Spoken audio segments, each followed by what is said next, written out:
Okay, well, welcome back from the depths, pop culture fans, as we are raising ourselves up from a long break to bring you back to the podcast. That's right, Mark has been ever so busy with doing some sweet Fallout stuff on YouTube, but for those of you who like to listen to us talk about things from yesteryear, we're kind of running out of the topics from yesteryear we really like, so we're going a little more recent with our picks this season.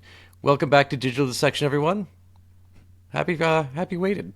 Happy you waited. It's been a longer wait, which is weird because where we live, there wasn't really much of like a winter this year. So it's like, okay, well, whatever. We just took longer because we wanted to, and we did.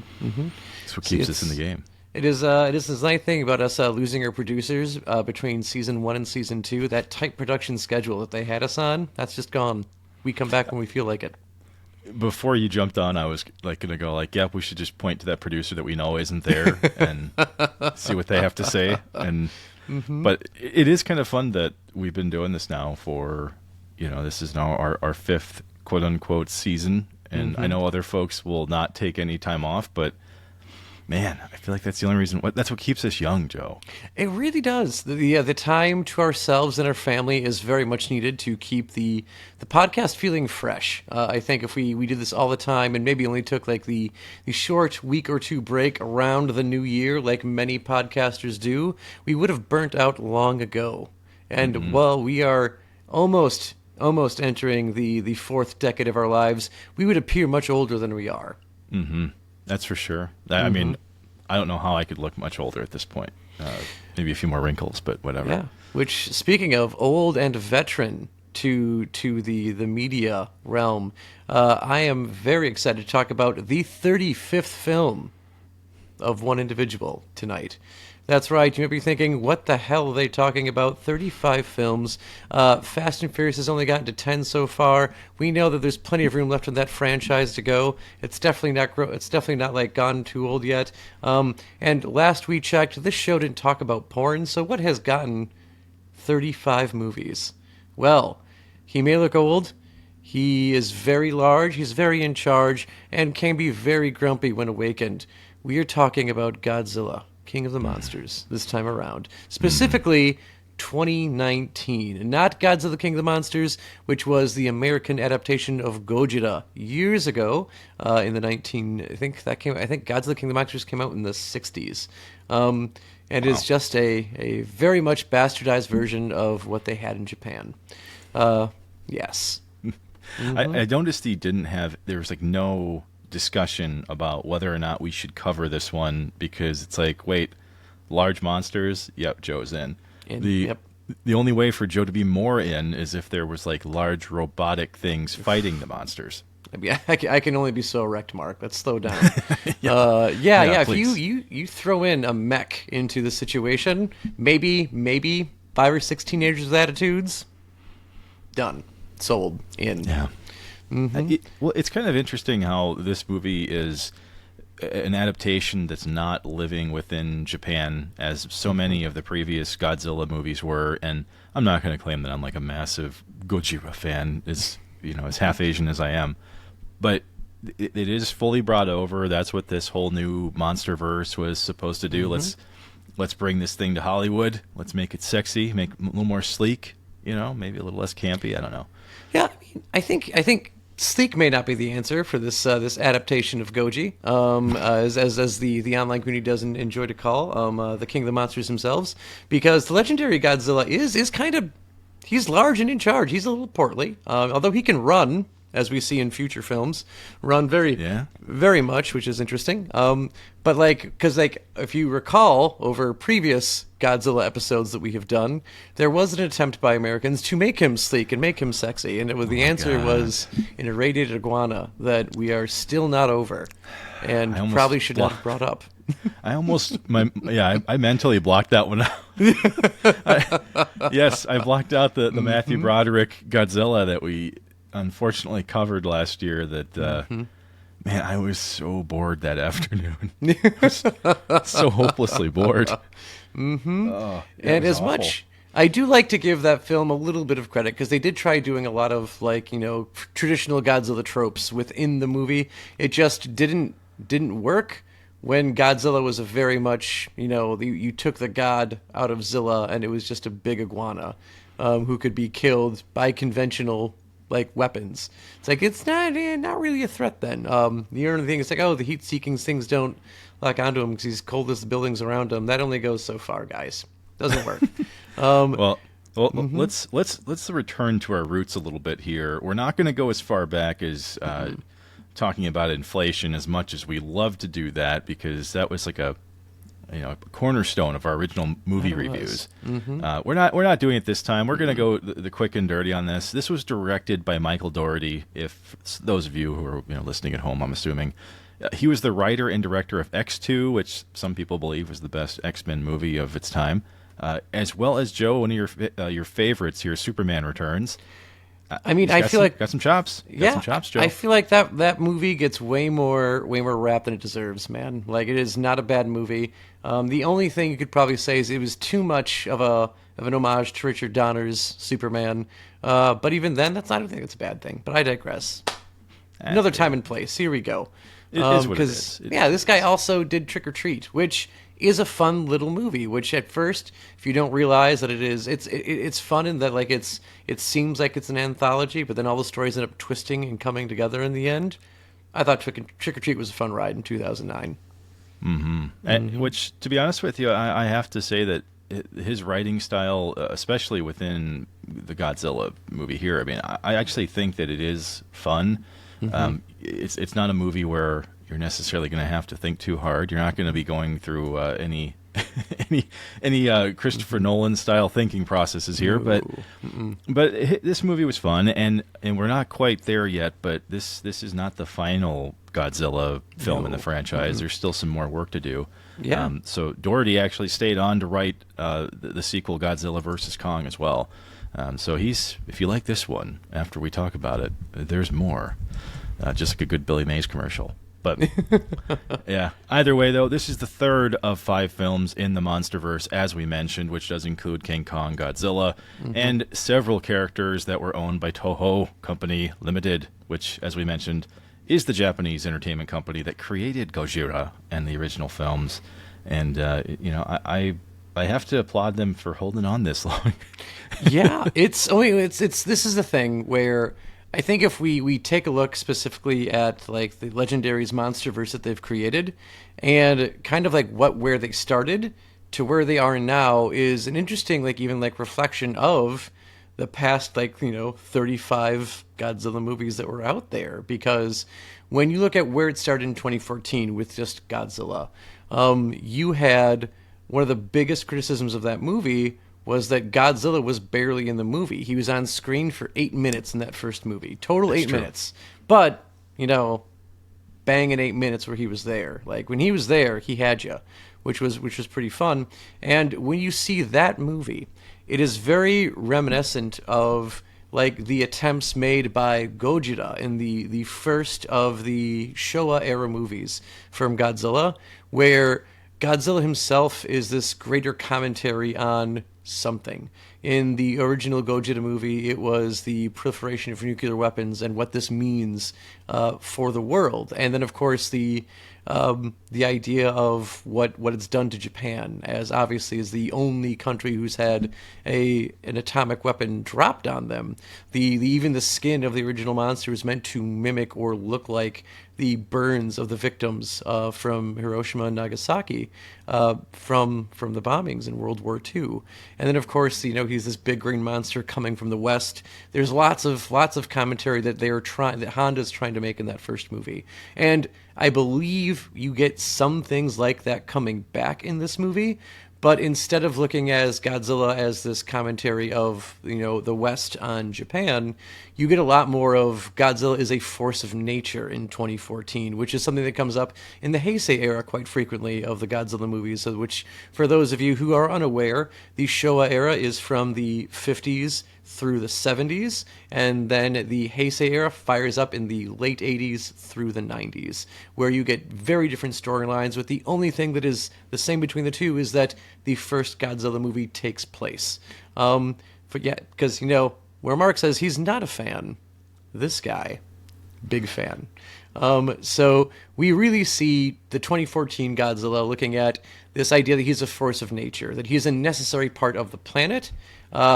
You get the whole the kind of like domineering one monster over the other, the good old Serizawa let them fight mentality from that first movie. Let them fight. Yes, like that was just one of the best parts of the trailer, best parts of the movie. Is just let him have at it. Mm-hmm. One of the best memes of the last 20 years at this stage. I can't go through gifs of mine that I've recently sent and not find that. Yep, it's always there. Like, I mean, I contemplated between two students having an argument in the back of the room. It's like, do I intervene or do I? No, let them fight. Fight. I should probably intervene, but I'm the adult in the room. But anyway, yeah.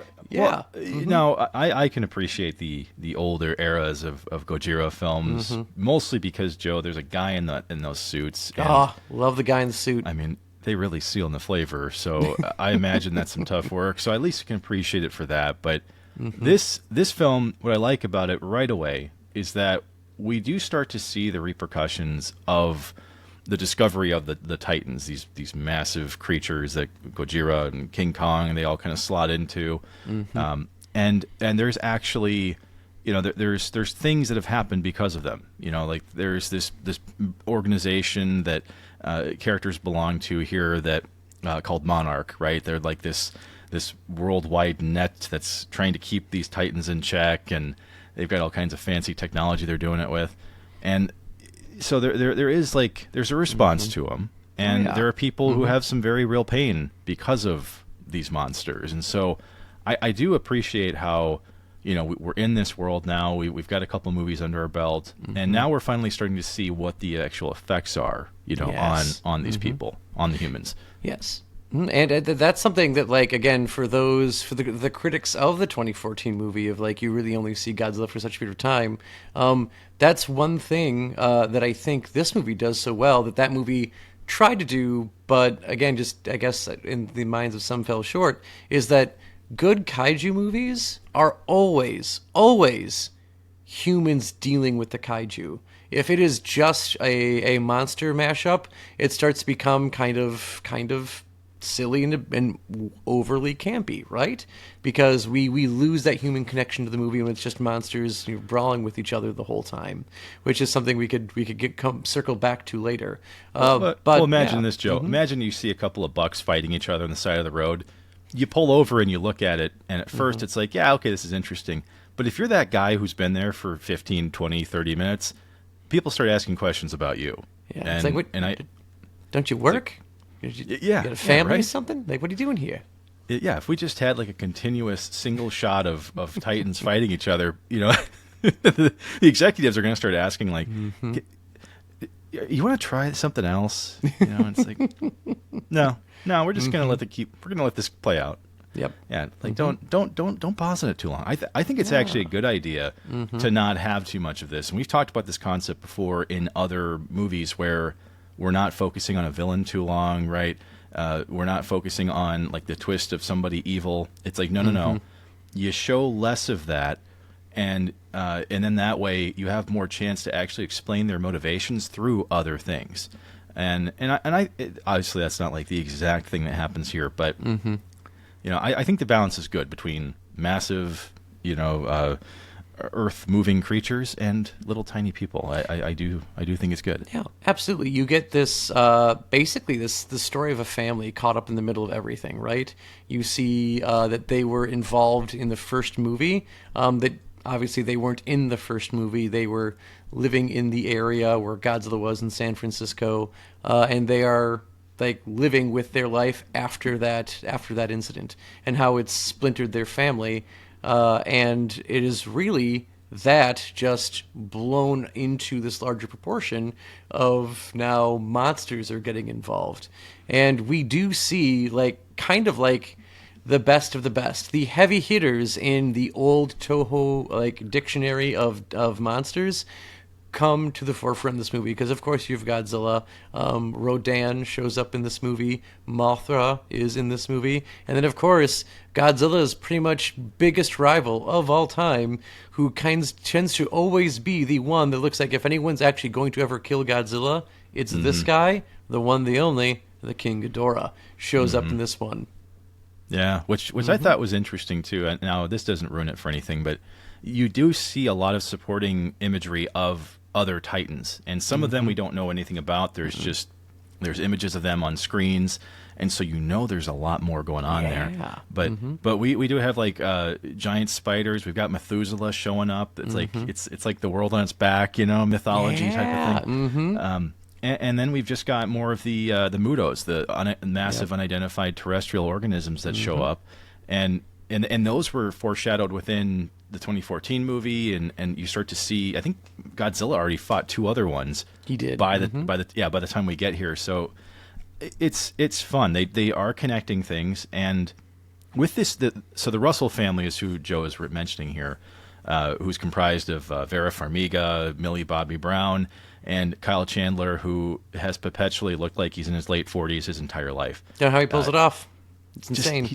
That's just what he does. I don't know how. I mean, good Lord. He was like, his grade school photos probably still look like what he does today. So he's just always been 40. Like he's never been a child, never been an elder. He's just 40. Just 40. And he's just grown in size. Like he's looked the same, but just got taller. That's all he's done. But what I like about this, though, now I'm going to give a compliment, just one compliment to Batman versus Superman. Only one it gets. Only one time. In that, there are repercussions for things. And when they show, Superman's battle and that, like there's buildings being knocked down, there's people clearly dying in this stuff. And that's what the Russell family constitutes here. They unfortunately they lost their son in like you mentioned in the San Francisco destruction that happened. And so I think that's it's a smart choice to do in a disaster movie, right? And that's purely what this is. I mean, we'll explain why in a moment, but I think it's a good decision. I'm getting some Independence Day vibes out of it, where you've got people who, I wouldn't say they're at odds, but they're on separate tracks for a decent amount of the film, and so it's I think it's good. It kind of helps anchor things a bit, and then you get to see different perspectives through that. Now. Some might argue that maybe Millie Bobby Brown is not being utilized as the character of Madison a whole lot. Like, they're not really asking her to do much here. So if anything, I know there's some folks who think she's very overrated. I don't really have a problem with her, but her inclusion in this movie may or may not really impact what happens in the in the bigger scheme of things. And again, that's where it's kind of like I always refer to it as even like the old Star Treks, where you've got an A story and a B story. You've got two things going on, and they eventually intertwine ever so slightly somewhere in the end. And I feel like Millie Bobby Brown's character is very much the B story here. It is this is what the family's going through, and eventually, because of the family issues, it spills out and intertwines with the A story eventually, because for a good chunk of this movie, she is literally just the angsty teenager who wants the family to be whole again, and she doesn't really impact anything. She's kind of dragged along by Vera most of the movie, and then right towards the end, she's like, nah, it's time to become the A story, and she makes her move. It is kind of awkward how that works, because the marriage here of Dr. Emma Russell and her husband Dr. Mark Russell, who I'm not partial to just because of a fantastic name. Their whole thing, you can obviously tell there's pain there. There's a reason why these two aren't together any longer, and they lost their son. Obviously, that's going to impact enough, but they're very much on different tracks when it comes to how to manage these Titans. And what I do like about the character of Mark Russell, played by perpetual adult, Kyle Chandler, is that it seems like he's the one that probably goes through the most amount of character progression throughout this movie, just because of the fact that he does hold this I don't know if you want to call it like an uneven hatred of Godzilla for what happened to his son. Yep. And you can tell, though, the majority of the movie that he's fighting this off. Like, he's trying to figure out, how much do I actually hate this dude? You know, do I recognize him as an actual ally? And I got to say, it was actually kind of cool to see that progression play out. Oh yeah, no, it is great that you have this someone who has the bias against the monster that we're supposed to be cheering for. And honestly, he has a line in this movie that I've used in my biology classes with my students pretty much steadily since I've seen this in 2019, where you say this animal is either here for food, a fight, or something more intimate. Yes. And like that's what they're there for.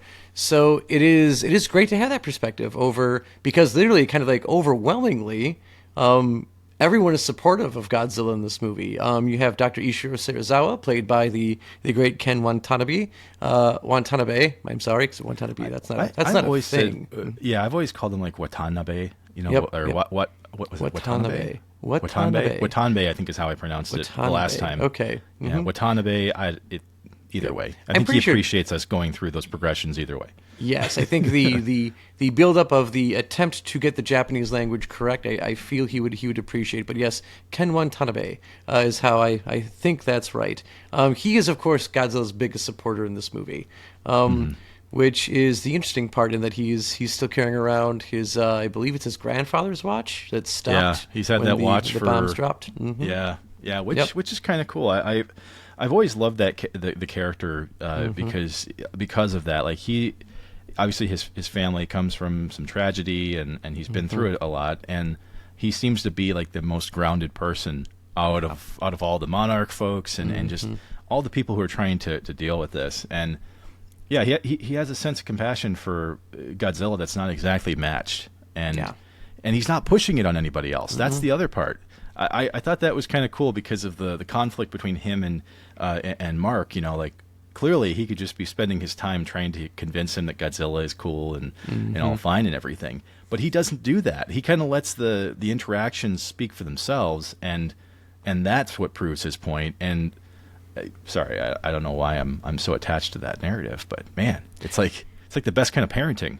Yeah, exactly. It's very hands off over, like, here's what I believe. It's kind of like, you know, instead of making your child be baptized and forcing them into, you know, 9 years of Catholic school, you just let them grow and say, hey, you know what? You do you. Like, we've raised you the best person we think we can make you. If you feel like a religion is right for you, you investigate it, you find out more, and you let me know if you like it, and we'll support you. Yeah. And the Wisconsin really just kind of peeked right out of your voice there for a moment. We'll support you there, eh? Yeah, you just go do you. It'll just peek right out at you there, you know, if you're not careful enough. Yeah. And you can have a fish fry. Doesn't matter if you're Catholic or not there. It's okay. It's okay.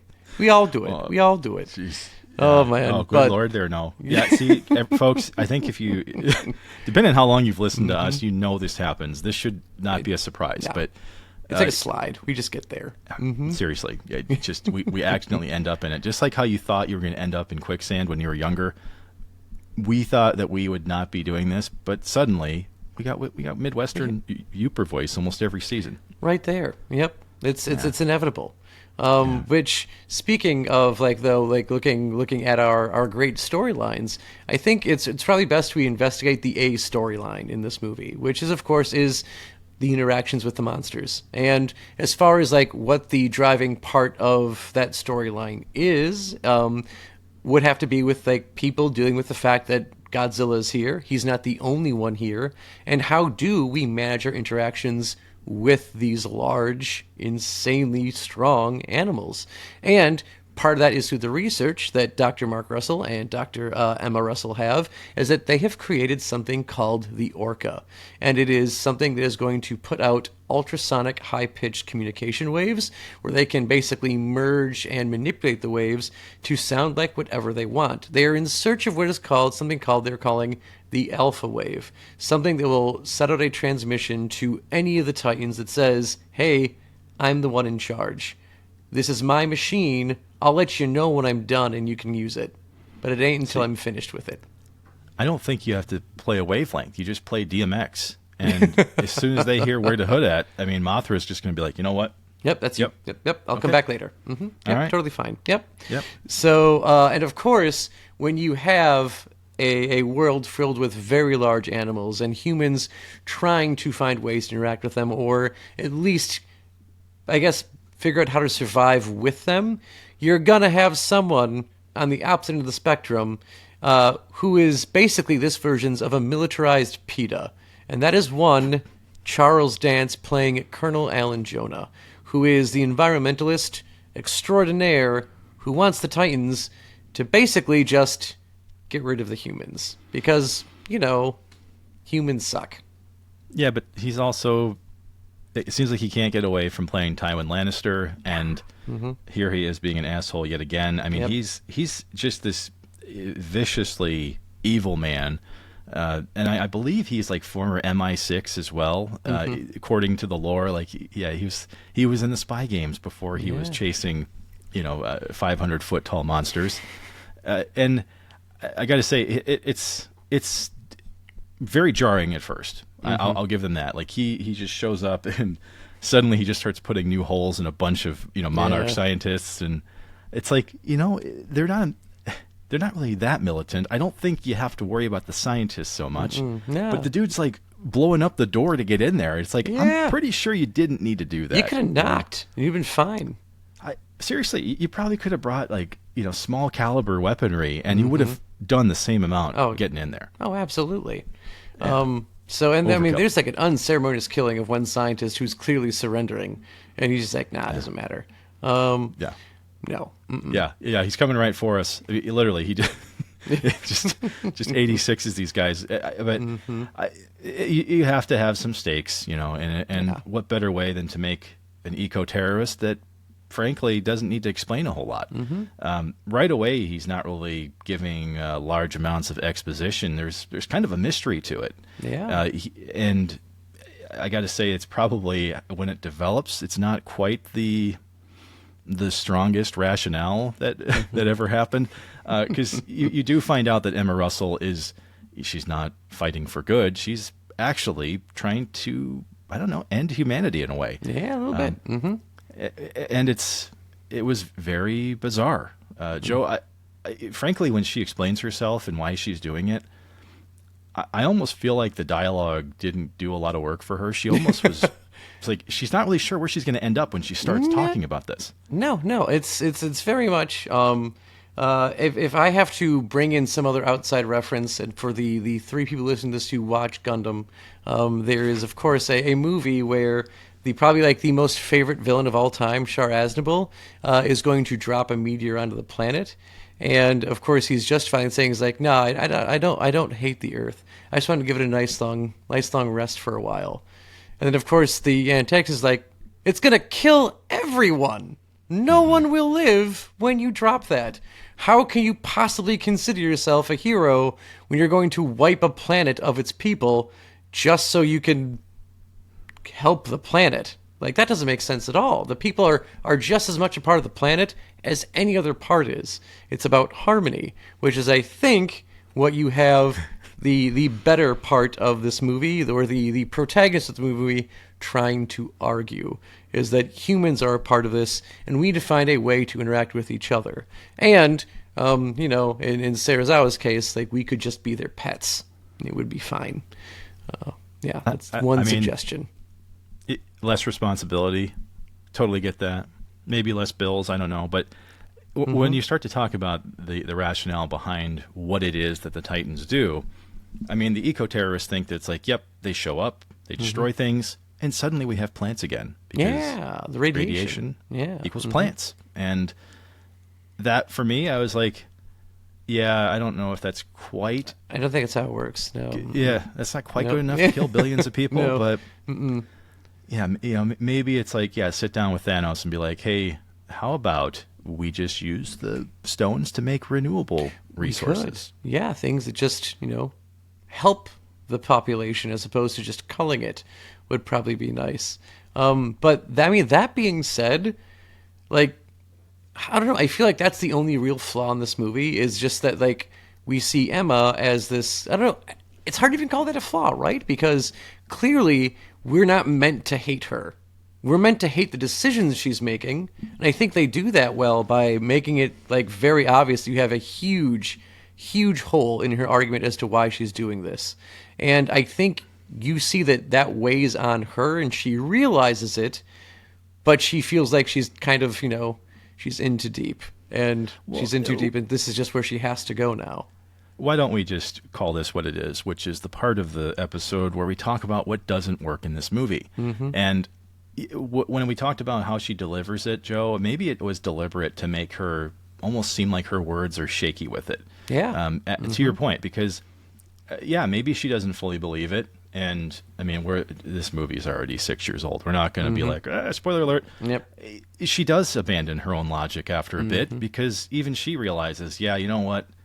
Maybe killing billions of people, there might be a better way. I don't think it quite fully works, and her delivery of it, like I said, I don't know if it's just bad delivery or if it's just bad writing, whatever. But ultimately, she turns her back on it, and it's like, a lot of people have died already, and it's like the body count is the only thing weighing on her. Actually, I think truly the only thing that weighs on her is that she almost gets Madison killed. That's about it. That's it. Well, as far as like body count goes, I think it's just one that matters to her, because that's why she's kind of going off the rails in the first place. Obviously, like, again, 6-year-old movie. We're not there spoiler alerts out on here. Like, the family loses their son because of the Godzilla and Muto fights from the first movie in 2014. So you kind of see that as almost like WandaVision, like driving her to madness sort of idea. I guess not WandaVision, but definitely it's Multiverse of Madness. It starts in WandaVision and then cascades into I get what you're saying. So I feel like, again, like that's the body count that she cares about, and that's consumed her so much that she doesn't see the forest through the trees so much. And again, whether that's intentional or unintentional could be what makes or breaks the movie with you, because if you look at it in the unintentional route, then really there's one true villain who's fleshed out here, and that's King Ghidorah, which I think brings me to what works well in this movie, and that is basically the monsters. I'm gonna pause you for one moment. There is one other thing that doesn't work in this movie. Okay. And like I said, I don't care about spoilers. It is the fact that they killed off Serizawa. Yeah. I mean, personally, he wasn't really used all that much in this movie. He gets some time. He obviously gets a lot more time in the previous movies. Yeah.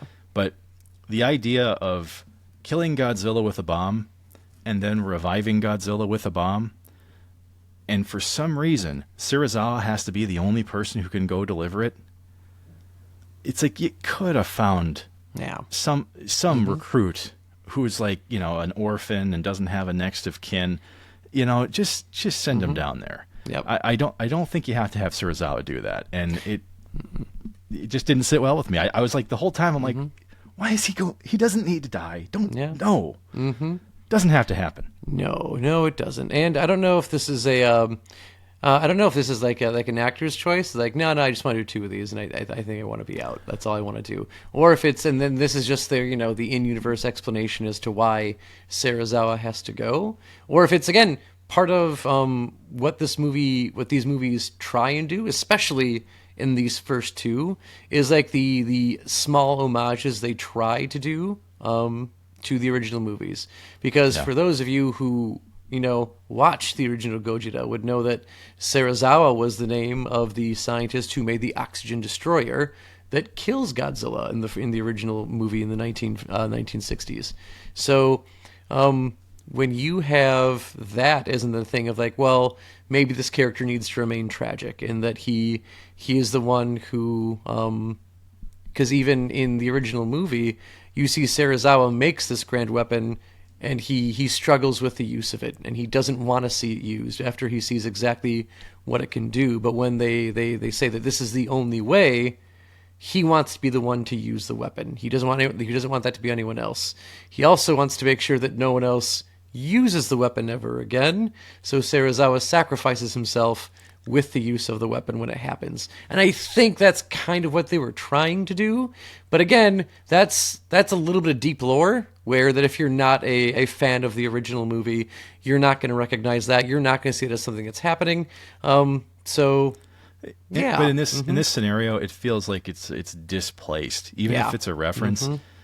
I don't know. I'd just be like, hey, you over there, you know what? Your insurance hasn't even kicked in. Why don't you head on down there? Yeah. Just take this bond down. I will admit that it's basically, I'm going to put it 4 steps above, hey, you can't do that in here. It's Art Deco. It's kind of a reference for the sake of making the reference. And yes, episode 1, we're already making fun of Ghostbusters 2016 because it deserves it. And to turn away from that topic, because you do want to talk about things that do work. Yes, I agree with you, Joe, that your assessment of the monsters is fantastic. I mean, and you know me, I'm not a huge Godzilla fan. I'm not pulled in by this stuff. But when I put a movie on, and my whole family watched this, by the way, when everyone is staring at these things and not saying anything and just like kind of going like, they did something right. Yeah. We're all kind of staring at the grand spectacle, and and Ghidorah, when he loses one of his heads, and then when it grows back, you're just kind of like, ugh, like shit. Like, you gotta make it look like that. Come on, So they did a really good job with it. Yeah. Like clearly the money was well spent on that part of the film, because the monsters all looked fantastic, and there's no point where I'm sitting there going like, no, I need less of this. I thought they did a phenomenal job with the action. Yeah, and this is where a bit of like the homage part really does work, because if you do kind of compare and contrast this to the journey that is Godzilla through the eras, this movie is very reminiscent of kind of middle Showa era, where you start to see like Godzilla fighting more monsters, and each movie seems to be Godzilla fighting another monster.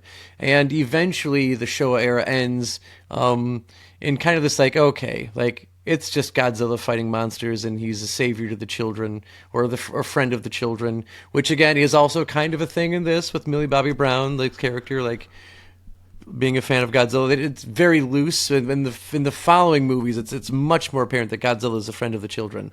But it's kind of the best of that Showa era, which then is also comes back in the Heisei era, is we get Godzilla fighting other monsters, which usually seem to be some sort of like odd comment on Godzilla himself. But it does that very well, with even some like flat out homages to this, like which I would love to at some point in time actually talk about what is critically the best Godzilla movie of all time, Godzilla vs. Destroya. It's the last in the Heisei entries, and we see in that this burning version of Godzilla, where you see his chest is illuminating orange. He's basically seeping radiation. He is as powerful as he's ever been, and we get that in this as well. We get the burning Godzilla reference in this movie, and is done so spectacularly. I absolutely loved what they did with the monsters in this movie. I gotta say, it almost felt like if this was a 90s movie, there'd be like a sick guitar riff when that happens. And I'd be all for it, because, I was staring there once again, kind of like mouth agape, looking at that, going like, ooh, like I'm so happy for what's about to happen here. And, and then the effects that occur when he does start to release that radiation, and seeing like flesh literally disintegrate, like that stuff was just fantastic. Orgasmic, Yeah, and it was all the hype made by the trailers for this movie was just, I think it delivered and was real with it, because I'm pretty sure this is the movie where they had "Mama Said Knock You Out" by LL Cool J as part of the trailer music for this, and it fit perfectly with the like this one is a brawl, this one's a bash, as opposed to trying to do the serious commentary that the first movie tried to do, but didn't land with the audience. So yes, I would agree that the monsters, the fighting, the bee line, most of the bee story with the family, I think all of that's done very well. That being said, I feel like this is I feel like I have to be the Jason Statham comment here, where I'm going to say like, hey man, I know the movies I make aren't making awards, but I love them. I like them. And that's what I feel like this movie is it's a good movie but like it's not doing anything groundbreaking with the story. It's not making you think a ton of what's going on about the grandness of life and what it is to be human, like some movies do. It's not necessarily these big sweeping shots that are supposed to be just marvelous parts of cinematography. It's a fun blockbuster, and that's what this movie was meant to do, and it does that well, to the point where things are believable enough. The plot holes are kind of like, potholes.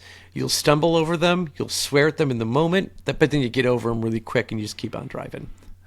Well, there's part of that I thought it was worth mentioning, was that if the movie does fall apart, there's a difference between homages and then being self-referential even within your own section of this universe. And towards the end of the movie, I'm not going to point it out because it's kind of Easter eggish, but there are points where they reference themselves in this movie and previous ones, and you have to be like, I don't think you were even there when that happened. I don't think they're talking about that. So that's where it breaks fourth wall a little bit. And I sat there and did the whole like head twitch, like going, "Oh, come on, you didn't need to say that." Yeah. And it takes you out of like a very small part of a moment where a lot of other things are already happening. But it's like third act stuff, and it doesn't need to happen. And so that's really the only, I would say, like the true weakness of it, because otherwise, yeah, there are character stories, there are progressions that occur here, which doesn't always happen in an action movie in a meaningful way. So we get that, and we don't always get that. So I would say, yeah, it's not a perfect film, but it's definitely not one that you can't enjoy and just sit back and like. Yeah. So I'm right there with you, man. It's like a solid, maybe like a 79% getting into B territory. You know, like your parents aren't going to get that mad at you about it, but on the scorecard, but. No. Yeah. I mean, that being said, of the MonsterVerse movies, this is my favorite. Like, this is the one I liked the most. I feel like they just get kind of silly after this, and it's becoming that like they're leaning into camp as we go forward in the series. And you know what? If that gives me more Godzilla movies, I'm fine with that. I enjoy campy Godzilla. I enjoy serious, thought-provoking Godzilla. I also enjoy Godzilla that's like, you know what? It's Saturday night, it's time to fight. And that's what this movie is. And we also love our transitions. And with that, we thank you for listening to the Digital Dissection Podcast. If you like this episode, you can find all seasons of the show on YouTube, as well as audio-only versions on your favorite podcasting services. Your support does go an incredibly long way. And if you could share or like this content, we greatly appreciate it, as it helps get us noticed across our many platforms. And as always, pop culture nerds, we appreciate you for joining us. And like always, keep on dissecting.